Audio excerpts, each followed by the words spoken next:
Good morning dear students. आज हम कक्षा 8वीं का अगला लेसन 5वां लेसन शुरू करने जा रहे हैं मधुबन। इसके लेखक है अनुराग वर्मा। उनका परिचय। अनुराग वर्मा जी ने हिंदी में विपुल लेखन किया है। आपकी भाषा धारा प्रवाह सरल एवं आशय संपन्न होती है।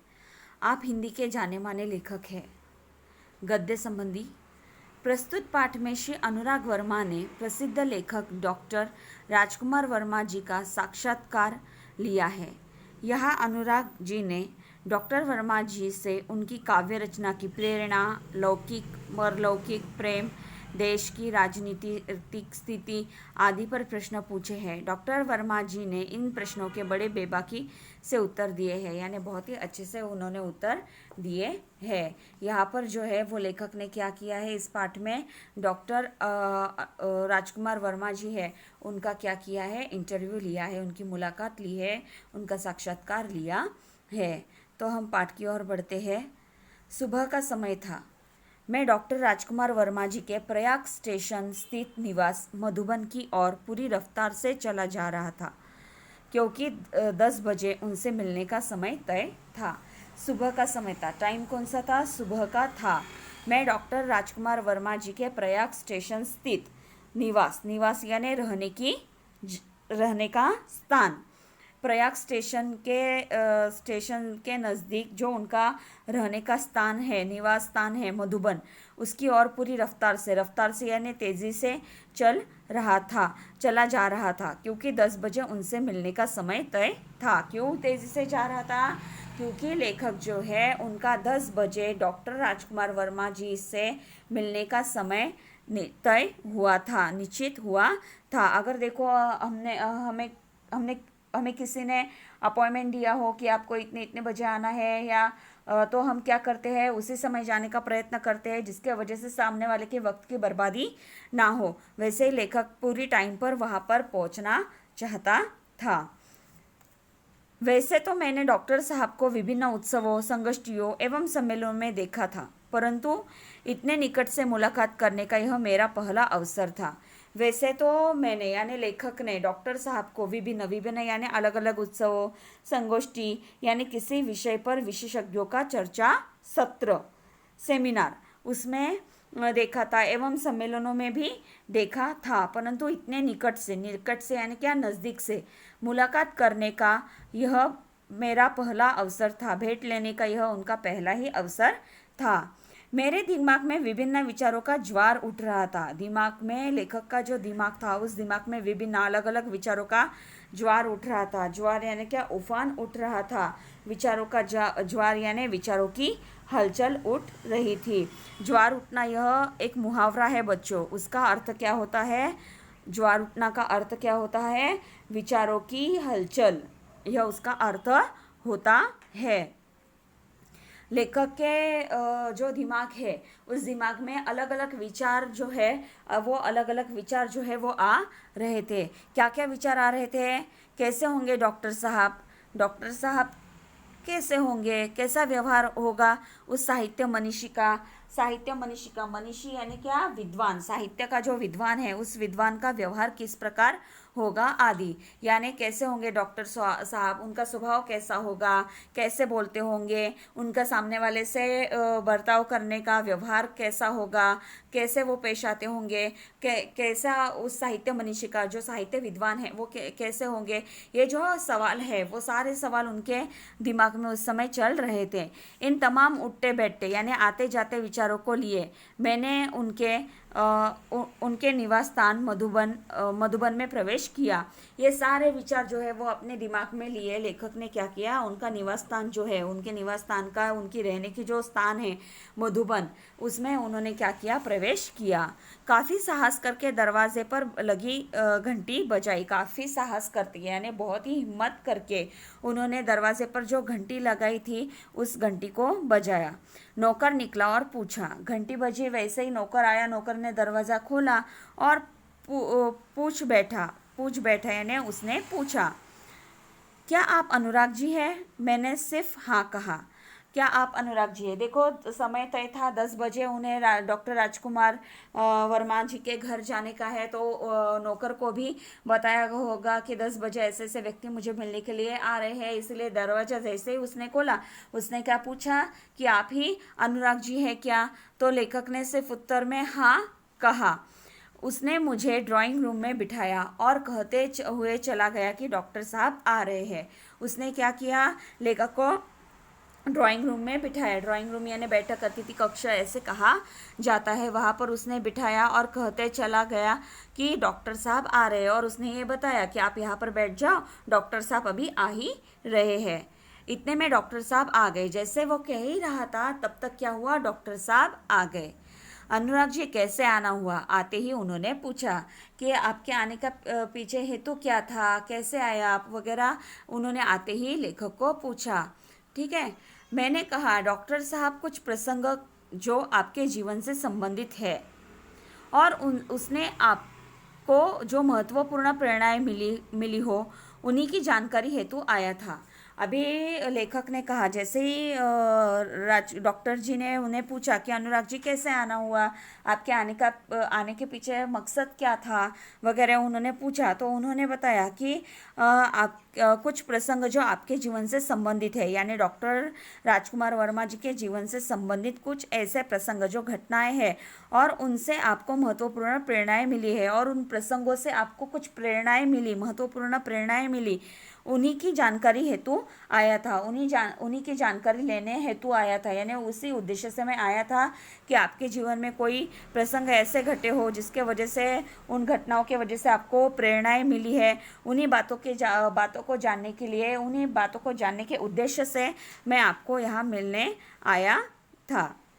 डॉक्टर साहब ने बड़ी सरलता से कहा, अच्छा तो फिर पूछिए। डॉक्टर साहब ने भी क्या कहा, बहुत ही सरलता से, बहुत ही आसानी से उन्होंने क्या कहा, अच्छा आपको जो भी कुछ पूछना है आप पूछिए। फिर प्रश्न, यहाँ पर अभी अनुराग जी जो है, लेखक जो है, वो क्या कर रहे हैं, डॉक्टर राजकुमार वर्मा जी को प्रश्न पूछ रहे हैं। उनका पहला प्रश्न है, प्रश्न, डॉक्टर साहब काव्य रचना की प्रेरणा आपको कहाँ से और कैसे प्राप्त हुई? काव्य रचना, डॉक्टर साहब जो काव्य रचना करते थे, उस काव्य रचना करने की प्रेरणा आपको कहाँ से और कैसे प्राप्त हुई? कैसे आपको सूझा काव्य रचना करने, कैसे आपको सूझा, कहाँ आपको सूझा, कैसे सूझा, इन बातों के बारे में अभी लेखक को यहाँ पर जानना है। इस संदर्भ में कोई ऐसा प्रसंग बताने का कष्ट करें। इस संदर्भ में कि आपको काव्य रचना की प्रेरणा कहाँ से और कैसे प्राप्त हुई, ये जो प्रश्न है, इस प्रश्न से रिलेटेड आप कुछ ऐसा प्रसंग बताने का कष्ट करें जिनसे आपके जीवन के अंतरंग पहलुओं को महत्वपूर्ण मोड़ दिया हो, जिस प्रसंग ने आपके जीवन के अंतरंग पहलू जो होते हैं उन पहलुओं को महत्वपूर्ण मोड़ दिया हो, ऐसा कुछ प्रसंग आप मुझे यहाँ पर बताइए। उत्तर, पहले तो मैं अभी यहाँ पर जो अनुराग जी है, लेखक है, उनके सवाल पर अभी डॉक्टर जी क्या कर रहे हैं, उत्तर दे रहे हैं। पहले तो मेरे जीवन में समाज की अंध व्यवस्था के प्रति विद्रोह अपने आप ही उदित हुआ। सबसे पहले क्या हुआ कि लेखक के जीवन, डॉक्टर राजकुमार वर्मा जी के जीवन में समाज की अंध व्यवस्था के प्रति, हमारे समाज में वो जो अंध व्यवस्था फैली हुई थी, अंधश्रद्धा जो फैली हुई थी, जैसे कि अगर कोई बीमार हो तो उसे क्या किया जाए, किसी भोंदू वगैरह के पास लेके जाएंगे, फिर उसे डॉक्टर के पास न लेते जाते हुए उसके पास ले जाएंगे। जो अलग अलग विचार थे, वो जो व्यवस्था थी, उस व्यवस्था के प्रति क्या था, बहुत ही विद्रोह था।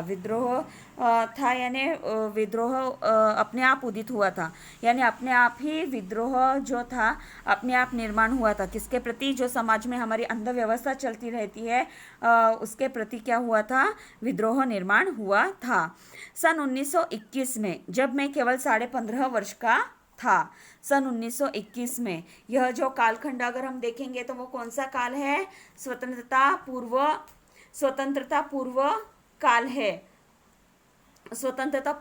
है, और उस समय 1921 में केवल 15.5 वर्ष का था। लेखक की उम्र कितनी थी? 15.5 वर्ष की थी। गांधी जी के असहयोग आंदोलन में पारिवारिक एवं सामाजिक व्यवधानों से संघर्ष करते हुए मैंने भाग लिया। गांधी जी का जो असहयोग आंदोलन, असहयोग यानी क्या, अंग्रेज सरकार को सहयोग न करके उनकी कार्यवाही में बाधा उत्पन्न करना। ठीक है, मीनिंग क्या है उसका, अंग्रेज सरकार को किसी भी प्रकार का सहयोग न करते हुए वो जो कुछ भी कार्यवाही कर रही है उनमें बाधा उत्पन्न करना, ये असहयोग।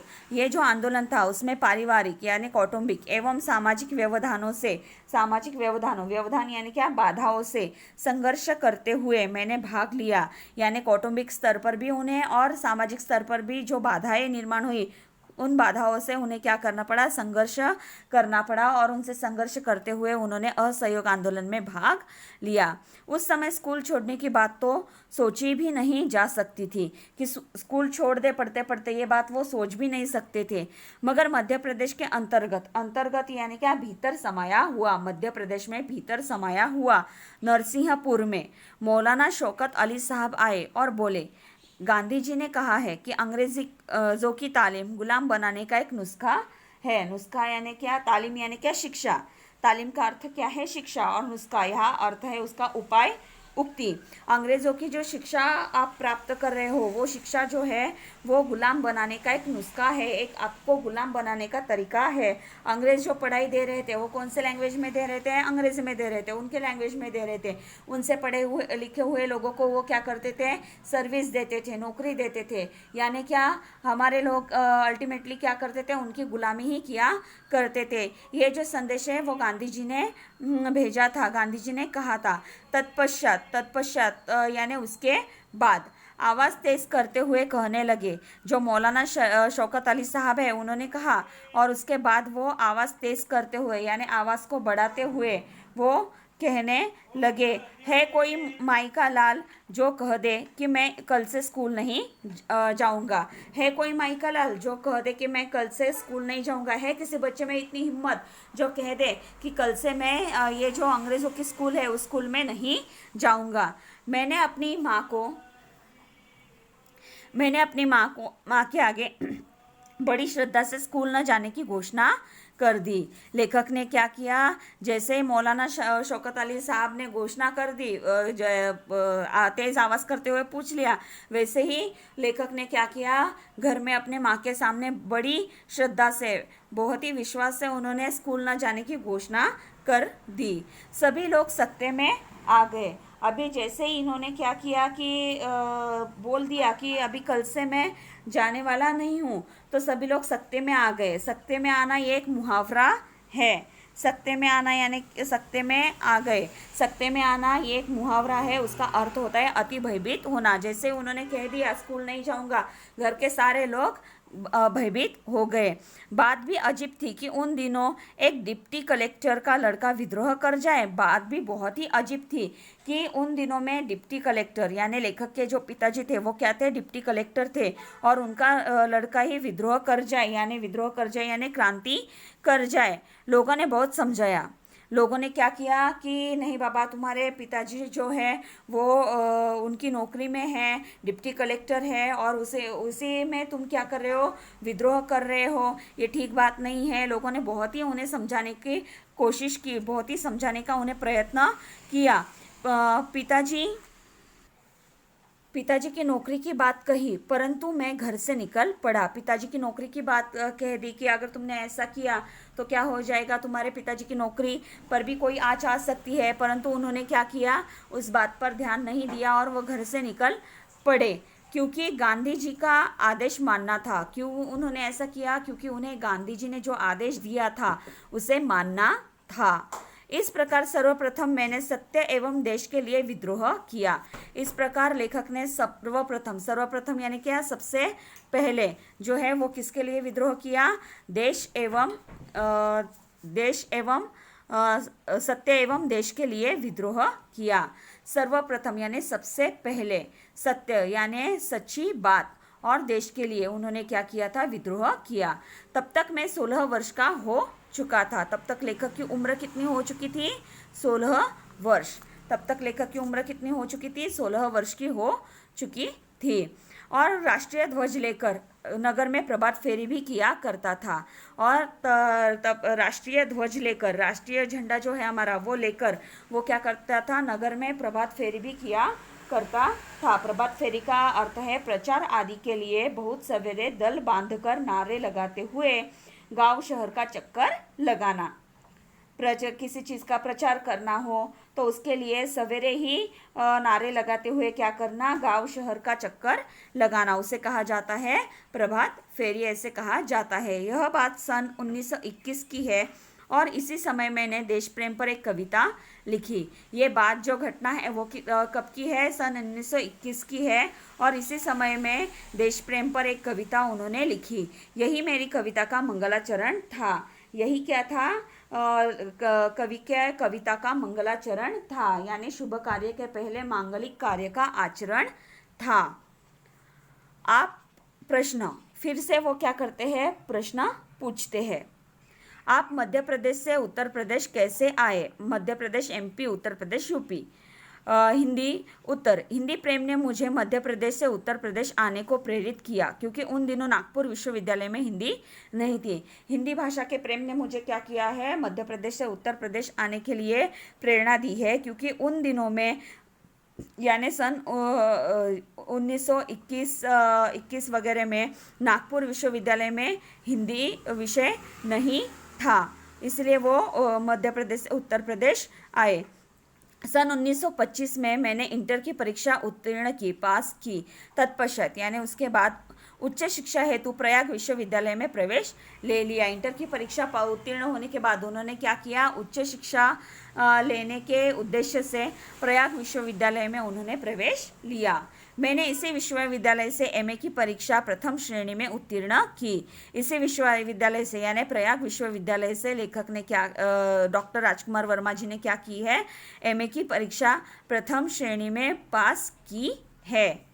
मैंने देखा कि डॉक्टर साहब के चेहरे पर गंभीरता के भाव साफ प्रतिबिंबित हो रहे हैं। लेखक ने देखा कि बात करते करते क्या हो रहा है कि डॉक्टर साहब का जो चेहरा था उस चेहरे पर जो है वो गंभीरता के भाव जो है वो गंभीरता के भाव साफ प्रतिबिंबित हो रहे हैं यानी साफ दिखलाई दे रहे हैं। ऐसा प्रतीत हो रहा था जैसे वो अपने अतीत में खो से गए हैं। ऐसा लग रहा था, प्रतीत हो रहा था यानी ऐसा महसूस हो रहा था कि जैसे वो अपने अतीत में यानी भूतकाल में खो से गए हैं। मैंने पुनः सवाल किया। उन्होंने आगे फिर से उन्हें सवाल पूछा। प्रश्न, डॉक्टर साहब, प्रायः ऐसा देखा गया है कि कवियों एवं लेखकों के जीवन में उनका लौकिक प्रेम पारलौकिक प्रेम में बदल गया। क्या आपके साथ भी ऐसा हुआ है?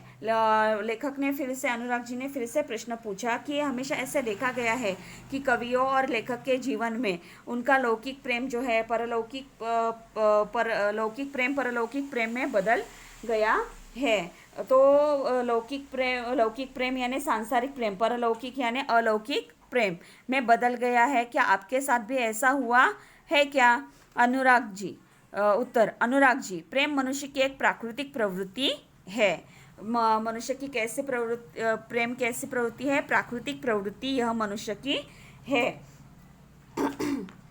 यहाँ पर जो है प्रवृत्ति यानी चित्त का किसी और लगाव, ऐसे कहा जा सकता है। सन 1926 में मेरा विवाह हो गया और मैं गृहस्थ जीवन में आ गया। सन 1926 में लेखक का जो है वो विवाह लेखक का नहीं, डॉक्टर राजकुमार वर्मा जी का जो है वो विवाह हो गया और वो गृहस्थ जीवन में आ गए। अब मुझे सात्विकता एवं नैतिकता से प्रेम हो गया। जैसे ही उनका विवाह हो गया तब उन्हें सात्विकता एवं नैतिकता से यानी सात्विकता यानी सत्वगुण और नैतिकता यानी नीति, इनसे उन्हें प्रेम हो गया। मैंने इसी समय यानी सन 1930 में कबीर का रहस्यवाद लिखा। 1930 में उन्होंने क्या लिखा? कबीर का रहस्यवाद लिखा। इतना अवश्य है कि मेरे जीवन में कुछ अनुभव कविता के माध्यम से प्रेषित हुए। इतना वो अवश्य कहते हैं, प्रेषित यानी क्या? भेजा हुआ। मेरे जीवन के कुछ अनुभव जो है वो कविता के माध्यम से भेजे हुए हैं। मुझे बचपन से ही अभिनय का शौक था और प्राय उत्सवों के अवसर पर नाटकों में भाग भी लिया करता था। लेखक को जो है वो बचपन से ही क्या था, अभिनय करने का शौक था, बहुत ही चाह थी। और जो भी उत्सव होते थे उन उत्सवों में वो क्या करते थे, उत्सवों के अवसर पर वो क्या करते थे, नाटकों में भाग भी लिया करते थे। मैंने बात आगे बढ़ाई और पूछा, लेखक ने अभी उन्हें आगे सवाल पूछा, डॉक्टर साहब, देश की राजनीतिक स्थिति के बारे में आपकी क्या राय है? देश की जो राजनीतिक स्थिति है अभी की, उसके बारे में आपके क्या विचार है? उत्तर, यहाँ पर डॉक्टर जी ने उत्तर दिया, मैं राजनीति से हमेशा दूर रहा क्योंकि आज की राजनीति में स्थिरता का अभाव है। क्यों वो दूर रहे हैं? क्योंकि आज की जो राजनीति है उसमें स्थिरता का अभाव है। दृढ़ता, टिकाव का, स्थिरता का यानी क्या, दृढ़ता, टिकाव, अभाव यानी कमी है। यद्यपि मैं नेहरू जी, शास्त्री जी, इंदिरा जी एवं मोरारजी भाई से मिल चुका हूँ और उनसे मेरा परिचय भी है, परंतु मैंने राजनीति से अपने आप को सदा दूर रखा। भले ही मैं नेहरू जी, शास्त्री जी, इंदिरा जी, मोरारजी भाई इनसे मिल चुका हूँ, उनसे मेरी जान पहचान भी है, परंतु राजनीति से अपने आप को सदा दूर रखा। मैं राजनीति में इन्वॉल्व नहीं हुआ। मुझे राजनीति में कोई रुचि नहीं है, यानी कोई चाह राजनीति में मुझे नहीं है। मैं साहित्यकार हूँ और साहित्य चिंतन में विश्वास रखता हूँ। चिंतन यानी ध्यान, विचार, चिंतन यानी क्या, ध्यान, विचार। मैं साहित्यकार हूँ, साहित्य का निर्माण करने वाला हूँ, कथा, कविता, लेख लिखने वाला हूँ और साहित्य के बारे में चिंतन में विश्वास रखता हूँ। साहित्य, ध्यान, विचार में मैं विश्वास रखता हूँ। इतना कहते हुए डॉक्टर साहब ने घड़ी देखी और बोले। इतना ही उन्होंने कहा और उन्होंने घड़ी देखी और कहा, अनुराग जी, मुझे 11:30 बजे एक कार्य से जाना है। उन्हें किसी कार्य से 11:30 बजे जाना है, ऐसा उन्होंने क्या कहा, अनुराग जी को बताया। तत्पश्चात उन्होंने मुझे एक कुशल अभिभावक की भांति आशीर्वाद देते हुए विदा किया। तत्पश्चात उन्होंने क्या किया, एक कुशल अभिभावक के भांति उन्होंने, अभिभावक यानी अभिभूत करने वाला, उसके प्रति उन्होंने क्या किया, आशीर्वाद देते हुए विदा किया। उन्हें घर से विदा कर दिया, घर से भेज दिया। यहाँ पर हमने जो हमारा पाठ है उस पाठ में हमने क्या किया है, अनुराग जी ने किस प्रकार डॉक्टर जी से सवाल पूछे हैं उसके बारे में हमने जानकारी यहाँ पर प्राप्त की है। क्या क्या उन्हें पूछा है कि काव्य रचना की प्रेरणा कहाँ से मिली, लौकिक परलौकिक प्रेम उनके बारे में, राजनीतिक स्थिति पर जो प्रश्न पूछे उनके बारे में उन्होंने कैसे प्रश्न पूछे और कैसे उन्होंने जवाब दिए, इसके बारे में हमने जानकारी प्राप्त की है। तो बच्चों, यहाँ पर हमारा जो मधुबन लेसन जो होता है वो लेसन जो है हमारा पूर्ण होता है। हमने इस पाठ से क्या समझा, पूरा पाठ देखा। इस पाठ से हमने क्या समझा कि देश प्रेम से बढ़कर और दूसरी कोई चीज़ नहीं होती। देश प्रेम का मानवीय मूल्यों में पहला स्थान है। देश की सेवा करने के लिए व्यक्ति को अपना सर्वस्व त्यागना चाहिए। एक आदर्शवादी साहित्यकार को सिर्फ अपने सत्साहित्य से ही लगाव होता है। प्रेम एक प्राकृतिक प्रवृत्ति होती है और उसके बिना मानव जी नहीं सकता। ये हमें इस पाठ से समझ में आता है। तो यहाँ पर हमारा जो मधुबन लेसन है वो ख़त्म होता है। तो बच्चों, यहाँ पर हमारा लेसन कंप्लीट हुआ है, लेकिन इसके जो क्वेश्चन आंसर्स है पार्ट से रिलेटेड वो मैं आपकी फर्स्ट यूनिट टेस्ट एग्ज़ाम होने के बाद मैं आपको दूंगी, ठीक है। तो अभी हम आपकी जो क्लास टेस्ट एग्ज़ाम है वो नज़दीक आ रही है, ठीक है। उस एग्ज़ाम के लिए पोर्शन क्या होगा मैंने आपको बताया है। कविता लेसन कौन सा है, ग्रामर जो है वो सब लास्ट वीक के वीडियो में मैंने आपको बतलाया है। और मुझे पूरी उम्मीद है कि आपने फर्स्ट क्लास टेस्ट के लिए जो आपको पोर्शन दिया हुआ है वो पोर्शन मिलते ही क्या की होगी, परीक्षा की तैयारी करना शुरू कर दिया होगा, पढ़ना शुरू कर दिया होगा। तो आपकी जो एग्ज़ाम होगी वो 20 अंकों के लिए एग्ज़ाम होगी और उस 20 अंकों में आपको MCQ टाइप प्रश्न जो होते हैं वो पूछे जाएंगे। MCQ टाइप यानी बहुविकल्प वाले प्रश्न जो है वो आपको पूछे जाएंगे, ठीक है। तो किस प्रकार प्रश्न होंगे वो मैं अभी आपको दिखा रही हूँ। तो ये जो प्रश्न मैं आपको दिखा रही हूँ वो आप आपके नोटबुक में भी रिवीजन के तौर पर लिख लेना, ठीक है, तो सबसे पहला आपका जो सवाल है वो है नाचना नाच नचाना मुहावरे का अर्थ है। अ जोर की भूख लगना, ब तंग करना, क खूब लाभ होना, ड बहुत खुशी होना। ये आपको 4 विकल्प दिए गए हैं। इन 4 विकल्पों में से कौन सा इस मुहावरे का अर्थ है नाच नचाना, इस मुहावरे का अर्थ कौन सा आएगा, बराबर ब तंग करना ये आएगा। तो ये जो आपको क्या करना है, इसी प्रकार एग्जाम में भी आपको ऐसे 4 विकल्प दिए जाएंगे। उन विकल्पों में से आपको सही विकल्प यहाँ पर चुनना होता है। जैसे आपको परीक्षा के दिन कहा जाएगा कि किस प्रकार आपको विकल्प चुनना है, उसी सूचना के आधार पर आपको विकल्प चुनने हैं। तो यहाँ पर कौन सा विकल्प सही आएगा, तंग करना। अपशकुन का विलोम शब्द है अशकुन, शकुन, पुण्य, पावन। अशकुन अशकुन, ब शकुन, क पुण्य, ड पावन। इन चारों में से कौन सा है अपशकुन का विलोम, कौन सा आएगा वो आपको पहचानना है और उस पर्याय को आपको चुनना है। चारों में से सही पर्याय को आपको क्या करना है, चुनना है। आगे तीसरा है कर का पर्यायवाची है। कर का पर्यायवाची अ हाथ, ब भुजा, क किराया, ड कार्य करने का निर्देश। तो कर का क्या पर्यायवाची आएगा, अ हाथ आएगा। ठीक है, यहाँ पर अपशकुन का क्या आएगा, शकुन। ठीक है, मातृभूमि के चरण धोने वाला, अ कवि, ब लेखक, क समुद्र, ड मानव। तो इसके लिए आपको क्या करने होगी, पूरी कविता पढ़नी होगी और सही विकल्प को आपको यहाँ पर चुनना होगा। कविता पढ़ो और उसमें से क्या सही विकल्प है वो आप ढूंढकर लिखिए, चुन लो। ठीक है, चौथी राजकुमारी को क्या पसंद था, अ गेहूं के दानों को बोना, ब अनार दाने, क गेहूं के भुने दाने, ड गेहूं। आपको लेसन पढ़ना होगा और ये इन चारों में से कौन सा विकल्प सही है, उस सही विकल्प को आपको चुनना है। ठीक है, तो यहाँ पर मैंने आपको 5 सवाल यहाँ पर दिए हैं। तो 5 सवाल आप क्या करो, इसकी रिवीजन करो। ऐसे ही सवाल आपको एमसीक्यू टाइप सवाल क्या होंगे, एग्जाम के लिए आएंगे। आपको जो सूचना दी गई होगी उस सूचना के अनुसार आपको क्या करना होगा, सही विकल्प को परीक्षा के दिन जो सूचना दी गई होगी कि आपको इस प्रकार विकल्प को चुनना है, उसी प्रकार आपको क्या करना होगा, या उसके पहले भी बताया जाएगा, आपको विकल्प 4 विकल्पों में से सही विकल्प को चुनना है। ठीक है, तो आपको समझ में आया होगा कि किस प्रकार के प्रश्न यहाँ पर होंगे। आपको पेपर पैटर्न किस प्रकार होगा वो मैंने बताया। एमसीक्यू टाइप क्वेश्चन होंगे, पोर्शन मैंने आपको दिया है। ठीक है, तो इन चारों में से एग्जाम में भी आपको चारों में से क्या करना है, सही विकल्प जो होगा, सही आंसर जो होगा उसको चुनना है।